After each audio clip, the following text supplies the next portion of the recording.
Hello students, class 9 हमारा history का बेटा चैप्टर 3 चल रहा है। हम इसमें ऑलरेडी 5 वीडियो बना चुके हैं। आज हमारा इसका ना पार्ट 6 है ना। चैप्टर नेम क्या था? नाज़ीवाद और हिटलर का उदय। हमारा इसमें टॉपिक चल रहा है नाज़ी जर्मनी में युवाओं की स्थिति। वह जो नाज़ी जर्मनी थे वहाँ पे युवाओं की स्थिति क्या थी? हिटलर क्या करते थे? जैसे यहूदी थे, है ना, और जिप्सी थे, पोलैंड के व्यक्ति थे, उन लोगों से क्या नफरत करते थे? भाई उन लोगों से बहुत नफरत करते थे। और वो क्या मानते थे कि भाई जो जर्मनी है ना, जर्मन में रहने वाले व्यक्ति जर्मन के नागरिक हैं, वही उन लोगों को अच्छा मानते थे, है ना। वही अपने राज्य के लिए उन लोगों को ही वो चाहते थे कि भाई उन लोगों के ना विकास किया जा सके। फिर सेकेंडली वो मानते जर्मन में भी उन्हीं लोगों को वो सही योग्य व्यक्ति मानते थे जो फिजिकली और मेंटली दोनों तरह से स्वस्थ हो। तब उनका हिटलर का मेन अब क्या टारगेट था? उनका मेन उद्देश्य था कि हिटलर ने क्या किया कि अपनी जो मेन जो उसका इंटरेस्ट था, दिलचस्पी थी किसमें? जुनून। हिटलर की दिलचस्पी जुनून की हद तक कहाँ पहुँच गई थी? जो वहाँ का युवा वर्ग था, कि वो युवा वर्ग को क्या करना चाहता था कि उस पर अपना कंट्रोल पाना चाहता था, अपने अनुसार वो उनको शिक्षा देना चाहता था, और है ना समाज के लिए अपने अनुसार उन्हें वो ढालना चाहता था। और उसका मेन उद्देश्य क्या था कि हम बचपन से ही, है ना, जो जर्मन में रहने वाले बच्चे हैं उनकी जो बेसिक एजुकेशन है, हम उन्हें इस तरह की एजुकेशन प्रोवाइड कराएं कि भाई वो यहूदी से, जिप्सी से, है ना, जो पोलैंड में रहने वाले व्यक्ति हैं उन लोगों से क्या करें? नफरत करने लगें। तो उन्हें जब सपोज करो शुरू से ही, है ना, ये चीज़ें पढ़ाई जाएंगी तो जाहिर है बच्चों के मन में उन लोगों के प्रति क्या होगा? नफरत पैदा होगी। तो यही उन्होंने स्टार्ट की हुई थी कि एक शक्तिशाली नाज़ी समाज की स्थापना के लिए स्कूल को बच्चों को नाज़ी विचारधारा की घुट्टी पिलाना बहुत ज़रूरी है। भाई वो नाज़ी समाज की स्थापना करना चाहते थे। वो क्या कहते हैं कि उसके लिए उन्हें क्या करना चाहिए कि नाज़ी जो विचारधारा है, जो उनकी विचारधारा थी, उनकी सोच थी, बच्चों को क्या करना चाहिए? घुट्टी पिलाना बहुत ही ज़रूरी है। इसके लिए उन्होंने क्या किया? स्कूल के अंदर या बाहर, है ना, दोनों जगह पर बच्चों पर क्या करना कोशिश किया कि हमारा उन पर पूरा नियंत्रण होना आवश्यक है। नाज़ी के दौरान स्कूलों में क्या होने लगा कि वहाँ पे जितने भी बच्चे वगैरह थे, है ना, उनको एजुकेशन क्या प्रोवाइड करा रहे थे? सबसे पहले तो उन्होंने क्या किया कि स्कूलों में सफाई और शुद्धिकरण की मुहिम चलाई। वहाँ पर जो भी यहूदी या राजनीतिक रूप से उन्हें अविश्वसनीय व्यक्ति दिखाई देता था, उन लोगों को पहले वहाँ से क्या कर दिया? बाहर निकाल दिया। और बाद में उन लोगों को क्या कर दिया? मौत के घाट उतार दिया गया है। ये सब चीज़ें हमने कल भी पढ़ी थी। बच्चों को अलग अलग बिठाया जाने लगा। वो क्या करने लगे? यहूदी और जर्मन बच्चों में क्या करने लगे? अंतर करने लगे। यहूदी और जर्मन बच्चे एक साथ बैठकर, है ना, पढ़ाई नहीं करेंगे, उन्हें अलग अलग बैठकर पढ़ाया जाएगा, और ना ही वे बच्चे एक साथ खेल सकते हैं, है ना। और ये जर्मनी बच्चों के मन में, है ना, उन लोगों के प्रति क्या बढ़ने लगे? नफरत पैदा करने लगे थे। अवांछित बच्चों यानी यहूदी जिप्सियों के बच्चों को, विकलांग बच्चों को स्कूल से निकाल दिया। पहले तो उन लोगों ने क्या किया? उनमें आपस में मतभेद क्रिएट करे, है ना, उन दोनों को अलग अलग एजुकेशन देने लगे, है ना, धीरे धीरे उनमें दूरियां बनाई। फिर बाद में उन्होंने क्या किया? जो जिप्सी थे, यहूदी थे और शारीरिक रूप से स्वस्थ बच्चे नहीं थे, उन लोगों को स्कूल से बाहर निकाल दिया, और बाद में उनको कहाँ? गैस चैम्बर में ले जाकर झोंक दिया गया। यानी कि उन्हें एक बड़ा सा चैम्बर होता है, वहाँ पर उसके अंदर ले गए और गैस छोड़कर, है ना, उन सबको मौत के घाट उतार दिया। अच्छे जर्मन बच्चों को नाज़ी शिक्षा प्रक्रिया से गुजरना पड़ता था। फिर उन्होंने क्या देखा कि भाई जो जर्मन में रहने वाले बच्चे हैं, है ना, जिन्हें वो योग्य मानते थे, उनको नाज़ी शिक्षा प्रक्रिया से क्या होना पड़ता था? गुजरना पड़ता था। अब उसमें क्या था? विचारधारात्मक प्रशिक्षण की एक लंबी प्रक्रिया थी। स्कूली पाठ्यक्रमों को नए, जो स्कूल का पाठ्यक्रम था, जो बच्चों को पढ़ाया जाता था, उसमें क्या किया? उसमें बदलाव किए गए, उसे नए सिरे से लिखा गया। उसमें एक नया सब्जेक्ट, है ना, ऐड किया गया। उसमें क्या था? नस्ल विज्ञान, है ना, नस्ल विज्ञान के नाम से एक नया विषय ऐड कर दिया गया था, नया विषय पाठ्यक्रम में शामिल किया गया था। और तो और गणित की कथाओं में भी यहूदियों की एक खास छवि गढ़ने की कोशिश की जाती थी। मतलब उन्होंने गणित को का सहारा लेकर जो यहूदी लोग थे उनकी क्या एक छवि बनाने की कोशिश करी। बच्चों को सिखाया गया कि वे वफादार व आज्ञाकारी बने। भाई पहला चीज़ उन्होंने बच्चों को क्या पाठ पढ़ाया कि बच्चों को क्या बनना चाहिए? वफादार और आज्ञाकारी बनना चाहिए। दूसरी, यहूदियों से नफरत और हिटलर की पूजा करनी चाहिए। बच्चों के अंदर क्या पैदा करने लगे थे कि उन्हें यहूदियों से तो नफरत करनी चाहिए और हिटलर की उन्हें पूजा करनी चाहिए। खेल कूद के जरिए भी बच्चों में हिंसा और आक्रामकता की भावना पैदा करने की कोशिश की जाती थी। भाई हिटलर क्या मानते थे? मुक्केबाजी का जो प्रशिक्षण बच्चों को फौलादी दिल वाला व ताकतवर और मर्दाना बना सकता था। जर्मन बच्चों और युवाओं को राष्ट्रीय समाजवाद की भावना से लैस करने की जिम्मेदारी युवा संगठनों को सौंप दी गई। भाई जो जर्मन के बच्चे थे उन्हें कैसे, भाई उन्हें अपने अकॉर्डिंग ढालने के लिए उन्होंने क्या किया? ये सारी जिम्मेदारी युवा संगठनों को सौंप दी। फिर उन्होंने क्या क्या डिवाइडेड किया भाई, 10 साल की जो उम्र के बच्चे थे उन्हें कहाँ पर, युंग फोक में दाखिल करा दिया गया। 14 साल की उम्र में सभी लड़कों को नासियों के युवा संगठन हिटलर यूथ की सदस्यता लेनी पड़ती थी। भाई पहले तो उन्हें जो 10 साल तक की उम्र के बच्चे थे उन्हें युंग फोर्स में है ना दाखिला दिया जाता, एडमिशन कराया जाता था। उसके बाद जब वो बच्चे 14 साल की उम्र में आते थे उन्हें कौन से, नासियों के युवा संगठन हिटलर यूथ की सदस्यता लेनी पड़ती थी। इसके बाद वो क्या करते थे, इस संगठन में वे युद्ध की उपासना, आक्रामकता व हिंसा, लोकतंत्र की निंदा और यहूदियों, कम्युनिस्टों, जिप्सियों व अन्य अवांछितों से घृणा का सबक सीखते थे। उसमें वहाँ पर उन लोगों को किस तरह की शिक्षा दी जाती थी, आक्रामक, मतलब यानी कि क्या कि भाई उनके अंदर भाई ये है कि हर समय क्या करना चाहिए कि उनके अंदर वो झगड़े की भावना क्रिएट करना, प्लस वो यहूदी और कम्युनिस्टों, जिप्सियों के प्रति उनके मन में नफरत पैदा की जाती थी। गहन विचारधात्मक और शारीरिक प्रशिक्षण के बाद लगभग जब वो बच्चा 18 साल का हो जाता था तो उसे कौन सा, लेबर सर्विस यानी कि श्रम सेवा में शामिल है ना मतलब होना पड़ता था। इसके बाद उन्हें सेना में काम करना पड़ता था और किसी नासी संगठन की सदस्यता लेनी पड़ती थी, यानी कि जो नासी के द्वारा जो संगठन वगैरह बनाए गए थे है ना, उसका बाद में उसको मेंबर बनना पड़ता था। अब यहाँ पे युंग फोर्स है, यहाँ पे युंग फोर्स दिखाया गया था, उसका मतलब क्या था कि जो 14 साल से कम उम्र वाले बच्चों के लिए नासी युवा संगठन था, यानी कि भाई 10 साल के बच्चे के लिए ये यहाँ पर एडमिशन होना है, 14 साल के बच्चे के लिए यहाँ पर लेना है, फिर 18 साल के उसे कहाँ जाना है, ये चीज़ें उन्होंने एज के अकॉर्डिंग है ना डिफाइन की गई थी। अब चित्र 24 में क्या दिखाया गया है कि बाकी बच्चों की हंसी टिटोली के बीच यहूदी शिक्षक और यहूदी विद्यार्थी को स्कूल से निकाला जाता है। जैसे कि जो जर्मन में रहने वाले वहाँ के बच्चे वगैरह थे वो वहाँ पे क्या कर रहे भाई, खेल कूद रहे थे, तो उनके सामने वहाँ पे कहते जो यहूदी शिक्षक और यहूदी बच्चे थे उन्हें स्कूल से बाहर निकाल दिया गया। एल्विरा ब्राउअर है ना रचित ट्राउ की नेम जुड़ आउ ग्रूनर हीद इन विल्दरबुश फुरग्रास उंद कियोन है ना। इसमें कहता है ग्रीन हीथ में किसी यहूदी पर यकीन न करो, मतलब यहाँ पर उसमें क्या दिखाया जाता है कि यहाँ पर उसमें बुक में लिखा गया था कि भाई हमें ना किसी भी यहूदी पर क्या नहीं करना चाहिए, विश्वास नहीं करना चाहिए। छोटे बड़ों के लिए एक ही मतलब पुस्तक छपती थी, भाई सभी को उसमें क्या करता, उन लोगों के मन में यहूदियों के खिलाफ नफरत पैदा की जाती थी। स्रोत गया है इसमें दिखाया गया है कि इसमें 6 से 10 साल तक की उम्र के सभी लड़कों को नासी विचारधारा का शुरुआती प्रशिक्षण दिया जाता है। जब बच्चा 6 से 10 साल के बीच में होता था उसे नासी विचारधारा का क्या होता था, जो उसका शुरुआती प्रशिक्षण है वो दिया जाता है। प्रशिक्षण पूरा होने पर उन्हें क्या करना होता था, हिटलर के प्रति निष्ठा की एक शपथ लेनी पड़ती थी कि भाई आपको हिटलर के प्रति क्या, भाई आपका जो निष्ठा है विश्वास है ना उसके लिए आपको शपथ लेनी पड़ेगी। वो शपथ क्या थी, हमारे फ्यूहरर का प्रतिनिधित्व करने वाले इस रक्त ध्वज की उपस्थिति में मैं शपथ लेता हूँ कि मेरी सारी ऊर्जा और मेरी सारी शक्ति हमारे देश के रक्षक एडल्फ हिटलर को समर्पित है और मैं उनके लिए अपना जीवन देने को इच्छुक और तैयार हूँ, ईश्वर मेरी मदद करे। ठीक, फिर इसमें स्रोत गृह में क्या दिखाया, जर्मन लेबर फ्रंट के प्रमुख रॉबर्ट ले ने कहा है, जो जर्मन लेबर फ्रंट के प्रमुख थे रॉबर्ट ले, उन्होंने क्या कहा कि हम तभी से काम शुरू कर देते हैं जब कितना साल का होता है, 3 साल का होता है। जैसे ही वह जरा सा भी सोचने लगता है तो उसे लहराने के लिए एक छोटा सा झंडा थमा दिया जाता है। इसके बाद स्कूल, हिटलर यूथ, सैनिक सेवा का नंबर आता है। लेकिन यह सब कुछ पूरा होने के बाद भी हम किसी को नहीं छोड़ते हैं। लेबर फ्रंट उन्हें अपनी गिरफ्त में ले लेता है, चाहे उन्हें अच्छा लगे या बुरा, और उनका कब तक पीछा नहीं छोड़ता, कब्र तक उनका पीछा नहीं छोड़ता। यानी कि हमेशा के लिए उन पर किनका कंट्रोल आता है ना, जर्मन लेबर फ्रंट का है ना सारा कंट्रोल हमेशा रहता है। फिर यहाँ पे चित्र दिखाए गए हैं। चित्र 25 में क्या दिखाया गया है कि वांछित बच्चे जिनकी संख्या हिटलर बढ़ाना चाहते थे, जिन बच्चों में वांछित बच्चे क्या जिनमें कोई कमी होती थी तो उनकी संख्या हिटलर क्या करते थे, उनकी बढ़ाकर उनको मौत की घाट उतार रहे थे।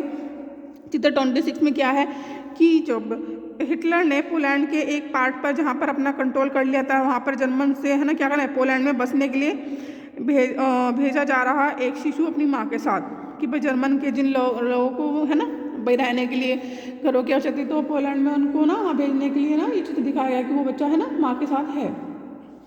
फिर चित्र 27 में दिखाया गया मौत के कारखाने में आते यहूदी बच्चे जिन्हें गैस से मार दिया जाएगा। 4.1 में बता रहे हैं मातृत्व की नासी सोच, कि माताओं के बारे में है ना उनकी नासी सोच क्या थी। नासी जर्मनी में प्रत्येक बच्चे को बार बार यह बताया जाता था कि औरतें बुनियादी तौर पर मर्दों से क्या होती है, भिन्न अलग होती है।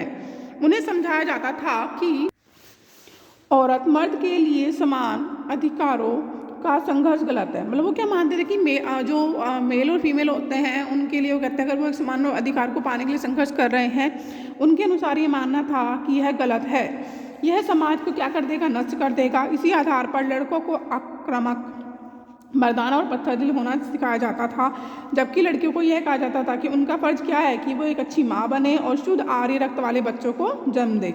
मतलब वो मेल फीमेल में ना है ना कि इनमें बहुत अंतर करते थे। वो कहते थे कि हमारी सोसाइटी में क्या है, समाज को क्या मानते थे, पुरुष प्रधान समाज मानते थे। वहाँ पर सभी अधिकार जो किसके होते हैं, पुरुषों के होते हैं। ओनली फीमेल्स का क्या कार्य होता है कि वो एक अच्छी माँ बने और शुद्ध आर्य रक्त वाले बच्चों को जन्म दे और उनका क्या करे, पालन पोषण करे।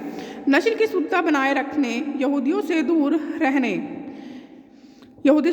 घर संभालने और बच्चों को नासी मूल्य मान्यताओं की शिक्षा देने का दायित्व उन्हें ही सौंप दिया गया था और आर्य संस्कृति और नस्ल की ध्वजा वाहक वही थी। भाई वो कहते हैं कि भाई वो सोसाइटी के लिए ना क्या करे, अपने समाज को बचाए रखने के लिए अपने बच्चों को क्या करे, अच्छी शिक्षा दे, और है ना उसमें उसकी एक अहम भूमिका है। 1933 में हिटलर ने कहा था कि मेरे राज्य की सबसे महत्वपूर्ण नागरिक कौन है, एक माँ है। मतलब 1933 में हिटलर कहते हैं कि भाई मेरे राज्य सबसे महत्वपूर्ण नागरिक एक माँ है।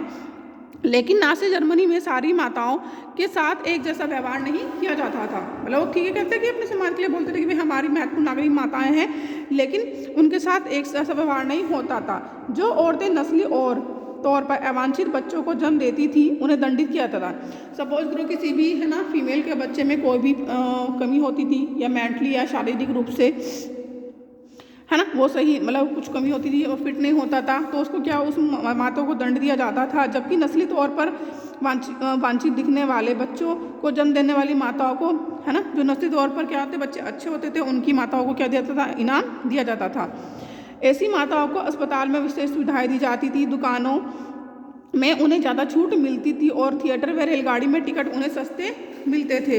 हिटलर ने खूब सारे बच्चों को जन्म देने वाली माताओं के लिए, देखो पहले तो ये था कि बच्चा फिजिकली फिट है और मेंटली फिट है तो उसको इनाम दिया जाता, अगर नहीं है तो उनकी माता को दंड दिया जाता था। फिर दूसरी बात क्या है कि उन्होंने ये चीज़ भी करी थी कि भाई सपोज अगर कोई मदर है ना 4 बच्चों को जन्म देती है तो उसे कांसे का पुरस्कार दिया जाएगा, अगर 6 बच्चे को जन्म देती है तो चांदी का दिया जाएगा, और किसी के 8 से ज़्यादा बच्चे है ना मतलब मदर जन्म देती है तो उनको सोने का तमगा दिया जाएगा। तो मैंने वो कहते हैं कि वो जनसंख्या को बढ़ाने के लिए उन लोगों क्या करते थे, इनाम देते थे है ना, उन्हें आकर्षित करने की कोशिश करते थे। निराधारित आचार संहिता का उल्लंघन करने वाले, अगर कोई भी महिला के द्वारा है ना उनकी आचार संहिता का उल्लंघन किया जाता था तो आर्य औरतों की सार्वजनिक रूप से क्या की जाती थी, निंदा की जाती थी, उनकी बुराई की जाती थी और उन्हें कठोर दंड दिया जाता था। बहुत सारी औरतों क्या करते थे, गंजा करके उनके मुंह पर कालिक लगाकर और उनके गले में तख्ती लटकाकर पूरे शहर में घुमाया जाता था। और जो उनके गले में तख्ती लटकी होती थी उस पर क्या लिखा होता था कि मैंने राष्ट्र के सम्मान को मलिन किया है। और इस आपराधिक कृत्य के लिए बहुत सारी औरतों को न केवल जेल की सजा दी गई बल्कि उन्हें तमाम नागरिक सम्मान और उनके पति व परिवार से मतलब उनके पति व उनके परिवार भी उनसे छीन लिए गए। फिर आता है, अब देखो इसमें तो बताया कि भाई वो मतलब हिटलर है वो कितने क्रूर शासक थे कि उन्होंने किस तरह से वहाँ पर ये कार्य किए। अब उसके बाद आता है प्रचार की कला कि भाई हिटलर ना जो मीडिया था उसका किस तरह से यूज करता था, किस तरह से वो अपना प्रचार करता था, लोगों को अपनी तरफ आकर्षित करने की कोशिश करता था। तो ये बता रहे हैं कि नाज़ी शासन ने मीडिया भाषा और मीडिया का भी बड़ी होशियारी से इस्तेमाल किया, उसका ज़बरदस्त फ़ायदा उठाया। उन्होंने अपने तौर तरीक़ों को बयान करने के लिए जो शब्द ईजाद किए, भले यानी कि उन्होंने शब्द इस तरह के यूज किए जिससे वो लोगों को क्या कर सके, आकर्षित कर सके। न केवल भ्रामक मतलब लोगों को भ्रमित कर देते बल्कि दिल दहलाने वाले शब्द थे। नाज़ियों ने अपनी अधिकृत दस्तावेजों में हत्या या मौत जैसे शब्दों का कभी इस्तेमाल नहीं किया। भाई नाज़ियों के द्वारा जो भी वो भाषण वगैरह देते थे उसमें मौत या है ना भाई हत्या जैसे शब्दों का यूज़ नहीं किया गया था। तो उन्होंने क्या करते थे, सामूहिक हत्याओं को जो सामूहिक हत्या करते थे उसको विशेष व्यवहार में क्या कहा जाता था, अंतिम समाधान शब्द का उसके लिए यूज किया जाता था। यहूदी है ना जो यहूदियों के लिए संदर्भ में होता था। यूथनेजिया यानी कि विकलांगों के लिए क्या करते थे, चयन और संक्रमण मुक्ति। भाई सबको जो सामूहिक रूप से मारा जा रहा है उन्हें अंतिम समाधान कहा जा रहा है। फिर जो फिजिकली है ना भाई शारीरिक रूप से विकलांग होते थे तो उनके लिए चयन और संक्रमण मुक्ति आदि शब्दों को वो व्यक्त करते थे। इवैक्यूएशन, इवैक्यूएशन मतलब खाली कराना का आश है ना, खाली कराना का आशय था कि लोगों को गैस चैम्बरों में ले जाना। और क्या आपको मालूम है जो गैस चैम्बर होते थे उसके लिए वो क्या वर्ड यूज करते थे? गैस चैम्बर के लिए करते थे संक्रमण मुक्ति क्षेत्र कहा जाता था। अगर आपसे पूछा जाए कि संक्रमण मुक्ति क्षेत्र किसे कहा जाता है, गैस चैम्बर को कहा जाता है। गैस चैम्बर क्या था? जहाँ पर एक साथ बहुत सारे लोगों को मौत के घाट उतार दिया जाता है। गैस चैम्बर कैसे दिखाई देते थे? जैसे स्नान गृह है ना, बाथरूम वगैरह तो उस तरह दिखाई देते थे, उसमें नकली फव्वारे भी लगे होते थे। यहाँ पर साइड में है ना स्रोत्र 6 है, उसमें क्या बताया गया है? न्यूरेमबर्ग पार्टी रैली में औरतों को संबोधित करते हुए 8 सितंबर 1934 को हिटलर ने क्या कहा था कि हम इस बात को अच्छा नहीं मानते कि औरतें मर्द की दुनिया में उसके मुख्य दायरे में दखल दे। वो क्या मानते थे कि भाई फीमेल्स जो हैं, औरतें हैं है ना, वो उनके किसी भी मामले में क्या करें, दखलंदाजी ना करें। हमारी नज़र में यह कुदरती बात है कि ये दोनों दुनिया एक दूसरे से अलग अलग है, कि मेल अलग है फीमेल अलग है ना, उन चीज़ दोनों को अलग अलग मानते थे। जिस तरह मर्द अपने साहस के रूप में युद्ध के मोर्चे पर अपना सर्वस्व न्यौछावर कर देता है, उसी तरह औरतें अपने अनंत आत्म बलिदान, अनंत पीड़ा और दर्द के रूप में अपना योगदान देती है। हर बच्चा जो है ना औरत संसार में लाती है वह उसके लिए एक युद्ध ही है, और अपने समाज को जिंदा रखने के लिए औरतों द्वारा यह छेड़ा गया युद्ध है। यानी कि वो कहते थे कि जो पुरुष है वो बाहर पार करे, युद्ध क्षेत्र वगैरह में जाए, वहाँ पर वो उसको साहस दिखाने का कार्य होता है। और फीमेल जो होती है, जो एक बच्चे को जन्म देती है, वह भी उसके लिए युद्ध के समान ही वो मानते थे। स्रोत 6 में बता रहे हैं, न्यूरेमबर्ग पार्टी रैली में 8 सितंबर 1934 को ही हिटलर ने यह भी कहा था कि औरत किसी समुदाय के संरक्षण में सबसे स्थिर तत्व है। मैं किसी भी समुदाय के संरक्षण को बचाए रखने के लिए उसका एक स्थिर तत्व है।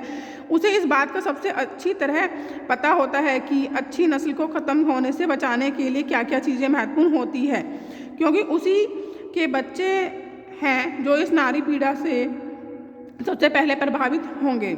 इस सारी पीड़ा से है ना सबसे पहले प्रभावित होंगे। इसलिए हमें नस्ली समुदाय के संघर्ष में औरतों को भी वही जगह दी है जो प्रकृति और नियति के अनुसार बताई गई है।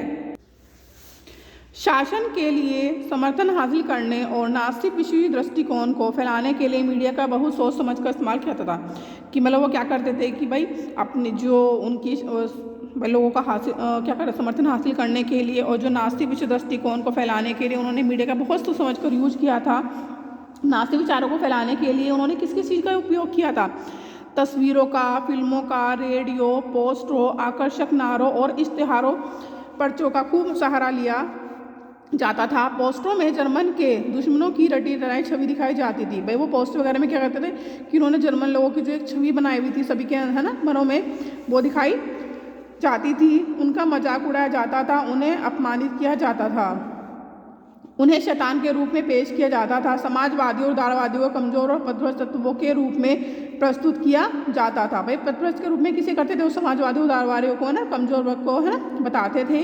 उन्हें विदेशी एजेंट कहकर बदनाम किया जाता था। विदेशी एजेंट किसे कहकर बदनाम किया जाता था? जो समाजवादी थे, उदारवादी और कमजोर व्यक्ति थे। प्रचार फिल्मों में यहूदियों के प्रति नफरत फैलाने पर जोर दिया जाता था। जो प्रचार फिल्मों में क्या होता था कि वे किसके प्रति नफरत पैदा करते थे? यहूदियों के प्रति है ना नफरत फैलाने पर कार्य करते थे। इसमें एक मूवी है, उसका नाम है द एटर्नल ज्यू। अक्षय यहूदी इस सूची में की सबसे कुख्यात फिल्म थी। भाई अगर वो सूची क्या बोलती सबसे मतलब कुख्यात बहुत ही फेमस फिल्म थी। परम प्राप्रिय यहूदियों को खास तरह की छवियों में पेश किया था कि भाई यहूदियों की क्या एक उन्होंने इमेज बनाई थी, क्या दिखाई थी कि उनकी दाढ़ी कैसी है, भाई दाढ़ी बढ़ाए हुए हैं, काफ्तान यानी कि चोंगा पहने है ना दिखाया गया था। लेकिन वास्तव में ऐसा नहीं था। भाई जो जर्मन थे और यहूदी थे उन दोनों के बीच में कोई भी फर्क नहीं था है ना। उन दोनों को अगर भाई एक साथ मिला दिया जाए तो यह पता लगाना मुश्किल होता था कि भाई कौन सा यहूदी और कौन सा जर्मन है। लेकिन क्योंकि दोनों समुदाय एक दूसरे से काफ़ी घुले मिले हुए थे, जो यहूदी लोग थे उन्हें केचुआ, चूहा और कीड़ा जैसे शब्दों से क्या किया जाता था? संबोधित किया जाता था। उनकी चाल ढाल की तुलना कुतरने वाले छछूंदरी जीवों से की जाती थी। नास्तिकवाद ने लोगों के दिलो दिमाग पर गहरा असर डाला था। उनकी भावनाओं को भड़काकर उनके गुस्से और नफरत को अवांछितों पर केंद्रित किया गया। इसी अभियान में नाज़ीवाद का सामाजिक आधार पैदा किया। मतलब जो हिटलर थे उन्होंने क्या किया था कि लोगों के मन में जो यहूदी थे, जिप्सी थे, इनके प्रति क्या की थी, नफरत क्रिएट की थी, है ना, नफरत वाली भावनाएं पैदा की थी, उनकी इमेज है ना खराब करी थी। फिर यहाँ पर एक चित्र दिखाया गया, इसमें उसके जरिए वो चित्र 28 के जरिए क्या शो करना चाहते हैं कि यहूदियों पर हमला करता एक नाज़ी पोस्टर, नाज़ी के द्वारा जो बनाया गया पोस्टर था किसके अगेंस्ट, यहूदियों के खिलाफ। इसमें चित्र में दिखाया गया है, चित्र के नीचे पंक्तियाँ लिखी गई हैं, वो क्या गई हैं कि पैसा ही यहूदी का भगवान है। यहूदी लोग क्या करते हैं, पैसे को भगवान मानते हैं। पैसे के लिए वे कोई भी भयानक अपराध कर सकते हैं। तब तक वे चैन से नहीं बैठ सकते जब तक कि नोटों से भरे बोरे पर बैठ ना जाएं, जब तक कि वह पैसे का राजा न हो जाए। मतलब वो क्या कहते थे कि यहूदी लोग क्या थे, बहुत ही लालची होते थे, बहुत ही क्रूर होते थे कि वो पैसे के लिए किसी भी हद तक जा सकते हैं, और उनकी है ना उन्होंने छवि इमेज को खराब करने की हर तरह से संभव कोशिश की। फिर नाज़ियों के द्वारा यहाँ पर एक पोस्टर दिखाया गया है कि जर्मन किसान तुम सिर्फ हिटलर के हो। क्यों भाई, पोस्टर में दिखा गया जर्मन किसान दो भयानक पार्टों के बीच पिस रहा है। एक खतरा अमेरिकी अर्थव्यवस्था यानी बड़े पूंजीवाद का है, और दूसरा खतरा किसका है, बोल्शेविज्म की मार्क्सवादी अर्थव्यवस्था का है। बड़ा पूंजीवाद और बोल्शेविज्म दोनों हाथ मिलाकर काम कर रहे हैं, है ना, काम करते हैं, दोनों ही यहूदी विचारों से जन्मे हैं। वो कहते हैं कि जो अमेरिकी अर्थव्यवस्था है और दूसरी कौन सी थी कि बोल्शेविज्म की मार्क्सवादी जो अर्थव्यवस्था थी, वो दोनों का ही जन्म किसके विचारों से, यहूदी विचारों से हुए हैं, और विश्व यहूदीवाद की महायोजना को लागू कर रहे हैं। किसानों को इन खतरों से कौन बचा सकता है, केवल राष्ट्रीय समाजवाद, यानी कि 1932 में छपे एक नाज़ी पर्चे में यह पोस्टर दर्शाता है कि किसानों को नाज़ी किस तरह आकर्षित करते थे। यानी कि नाज़ी लोगों ने क्या किया था, किसानों को आकर्षित, भाई जर्मन किसान थे उन्हें किस तरह से वो आकर्षित करने के लिए वो किस तरह के ना स्लोगन वगैरह, पोस्टर्स वगैरह बनाते थे। साइड में एक और पोस्टर दिखाया गया चित्र 30 में 20 के दशक का एक नाज़ी पार्टी पोस्टर। इसमें हिटलर को अग्रिम मोर्चों पर युद्धरत सिपाही बताकर उसे वोट देने के लिए क्या किया है, आह्वान किया है। फिर नीचे ना कुछ इंपॉर्टेंट महत्वपूर्ण तिथियाँ लिखी गई है, आप इनको ध्यानपूर्वक पढ़ लेंगे भाई कौन से कब क्या हुआ।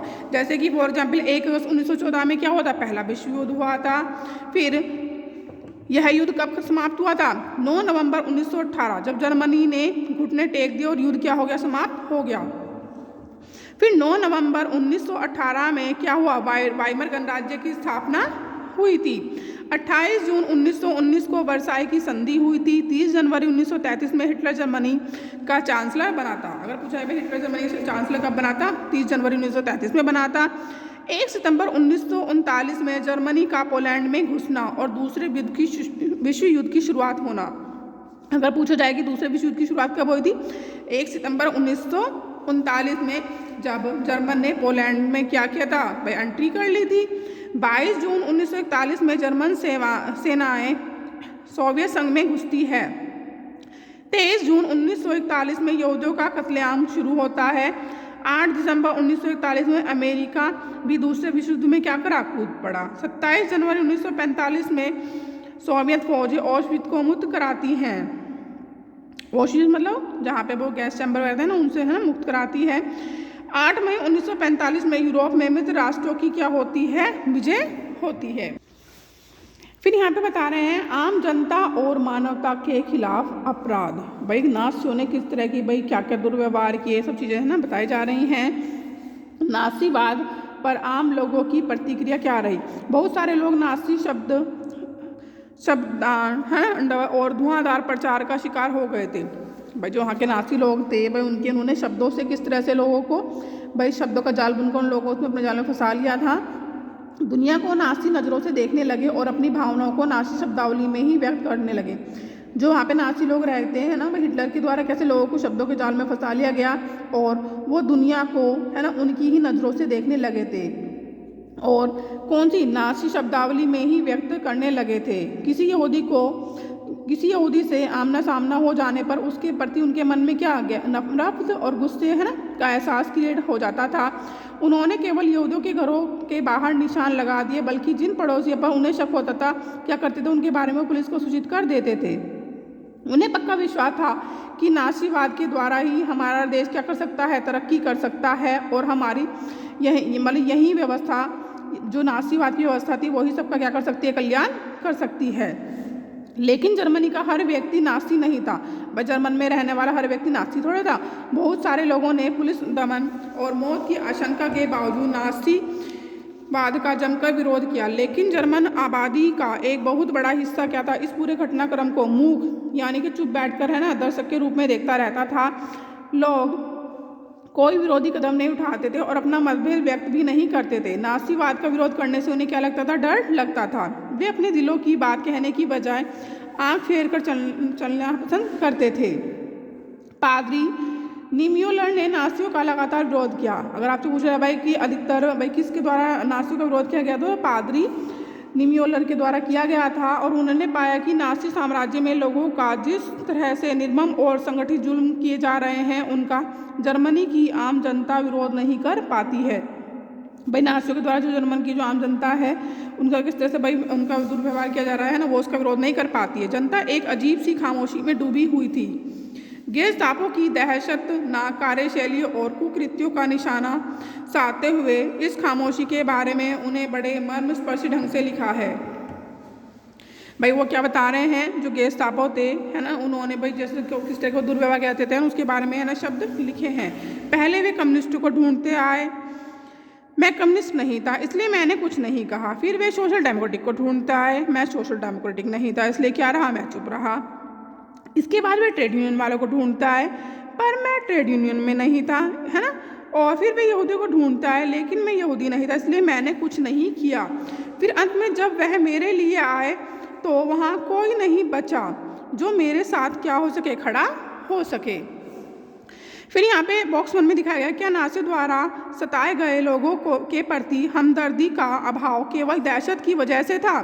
लॉरेंस लीस का कहना था कि यह मानना गलत है कि लॉरेंस लीस ने हाल ही में अपने वृत्तचित्र the Nazis a warning from history के लिए तरह तरह के लोगों से बातचीत की। इसी सिलसिले में उन्होंने एना क्रास से भी बात की, जो 1930 के दशक में किशोरी थी और वह दादी बन चुकी थी।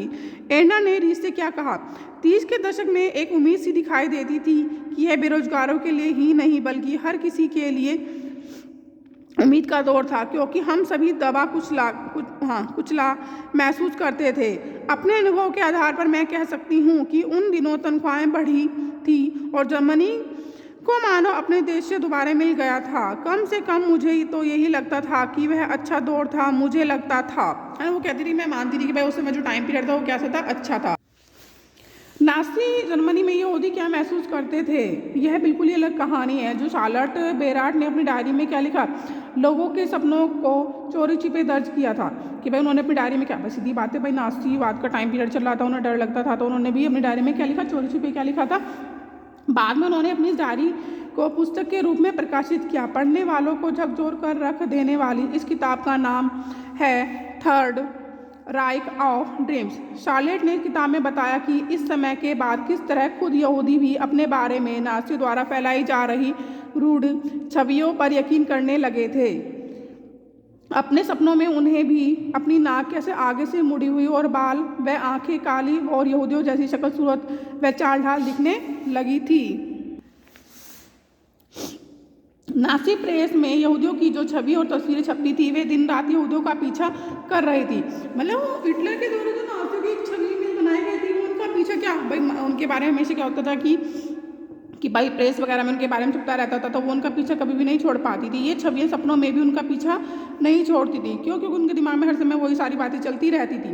बहुत सारे यहूदी गैस चैम्बरों में पहुंचने से पहले ही क्या करते थे, दम तोड़ देते थे, कि उनके मन में इतना डर और खौफ पैदा है ना हो जाता था कि वो मर जाते थे।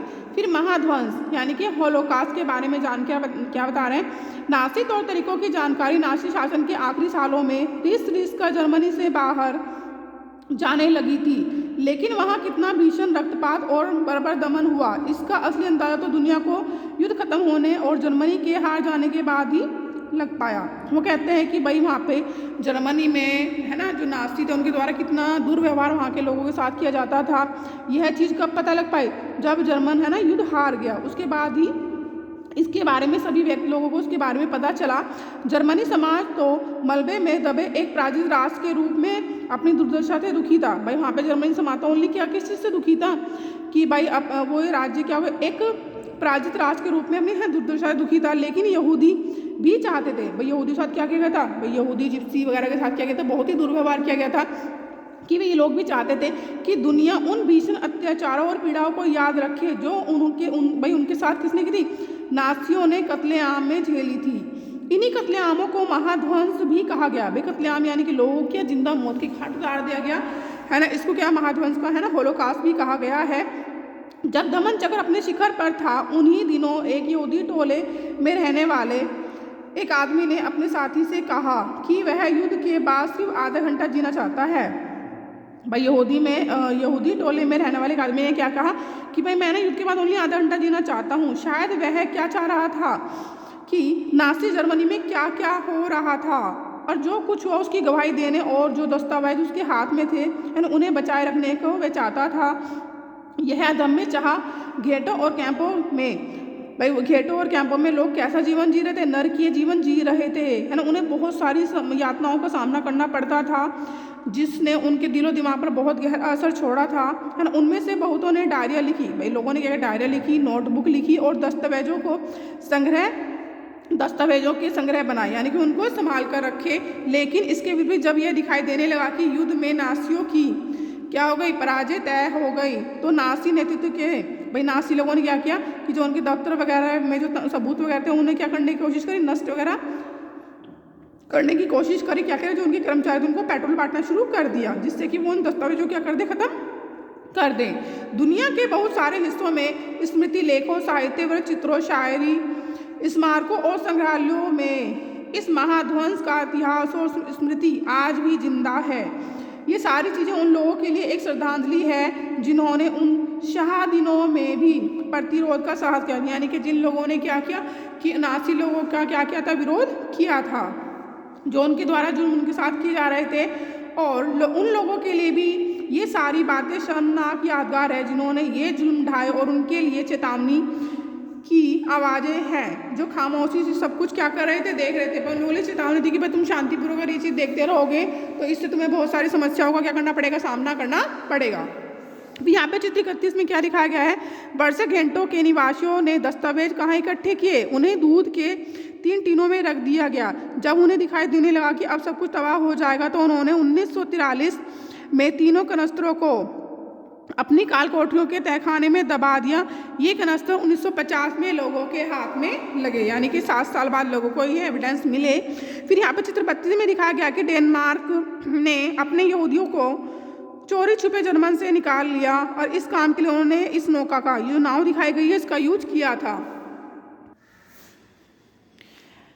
गांधी जी ने हिटलर को जो पत्र लिखा था है ना, ये 2 पत्र दिखाए गए हैं। पहला पत्र उन्होंने लिखा था 23 जुलाई 1939 और दूसरा पत्र लिखा था उन्होंने 24 दिसंबर 1940 में। पहले पत्र में उन्होंने क्या लिखा कि भाई वो उनको कहते हैं कि मैं आपसे अनुरोध है ना, भाई वो उनसे आग्रह करते हैं कि भाई जो मानवता के खातिर जो भी है ना वो लिख रहे हैं कि वो कहते हैं कि जो उनके है ना लेकिन उनके जो सहायक व्यक्ति थे उन लोगों ने उनसे बोला था कि भाई आपने हिटलर को पत्र लिखी, भाई हिटलर के द्वारा जो वर्क किए जा रहे हैं इसको उसे रोक देना चाहिए। वो कहते हैं लेकिन मैंने इसको स्वीकार कर दिया और फिर मुझे ऐसे बाद में लगा कि इस मामले में मुझे हिसाब किताब करके नहीं चलना चाहिए, मुझे आपसे अपील करनी चाहिए कि वह जिस लायक हो है ना। यह बात बिल्कुल स्पष्ट है कि आज संसार में आप ही कैसे व्यक्ति हैं जो उस युद्ध को क्या कर सकते हैं, रोक सकते हैं जो मानव जाति को बर्बर अवस्था में पहुंचा सकता है। क्या आपको किसी उद्देश्य के लिए इतना बड़ा मूल्य चुकाना चाहिए, फिर चाहे वह उद्देश्य आपकी दृष्टि से कितना ही महान क्यों न हो? क्या आप ऐसे व्यक्ति की अपील पर ध्यान देंगे जिसने सोच विचार कर युद्ध करने के तरीके का क्या कर देता है, त्याग कर देता है? वो कैसे थे, हिंसावादी थे, वो युद्ध वगैरह को नहीं मानते थे। वो कहते हैं मैं आपसे भाई ये प्रार्थना कर रहा हूँ कि आपको युद्ध को रोक देना चाहिए और अगर आपको लगता है कि भाई मैंने आपको भाई मान लेना चाहिए कि मैं आपको पत्र में भाई मुझे लिखने कुछ गलती वगैरह हो गई तो आप मेरी गलती को क्षमा कर देना। फिर दूसरे पत्र में भी उन्होंने वही चीज़ कही कि भाई अहिंसा के रूप में एक ऐसी शक्ति प्राप्त हो गई है, यदि संगठित कर लिया जाए तो वह संसार भर की सभी प्रबलतम हिंसात्मक शक्तियों को जोड़ है ना, शक्तियों को गठजोड़ का मुकाबला कर सकती है। मैंने जैसे वो कहते हैं कि अहिंसात्मक तरीके से प्राजे नाम की कोई चीज़ नहीं है होती है। वो कहते हैं कि बिना मारे या चोट पहुँचाए करने या मरने का तरीका है। इसका इस्तेमाल करने में ना तो कोई धन की आवश्यकता होती है और ना ही ऐसे विनाशकारी जो शस्त्र वगैरह होते हैं उनकी आवश्यकता होती है। फिर वो कहते हैं कि आपने पूर्णता के चरम बिंदु पर पहुंचा दिया है। मुझे ये देखकर आश्चर्य होता है कि यह भी नहीं देख पाते कि विनाशकारी यंत्रों पर किसी का भी अधिकार नहीं होता है। आज आपके पास है, कल किसी और व्यक्ति के पास अगर वो उसी तरीके से आपके है ना साथ युद्ध करना चाहेगा। तो गांधी जी के द्वारा 2 पत्र लिखे गए थे, आप इन पत्रों को ध्यानपूर्वक पढ़ लेंगे। बेटा आपका हिस्ट्री का ये चैप्टर 3 है, नास्तिवाद और हिटलर का उदय। आज का चैप्टर के ना कंप्लीट हो गया है। आप इस चैप्टर को ध्यानपूर्वक पढ़ेंगे है ना, वीडियो को ध्यानपूर्वक सुनेंगे और उसमें से वेरी शॉर्ट क्वेश्चन आंसर अपनी नोटबुक में नोट करेंगे। Okay bye, take care.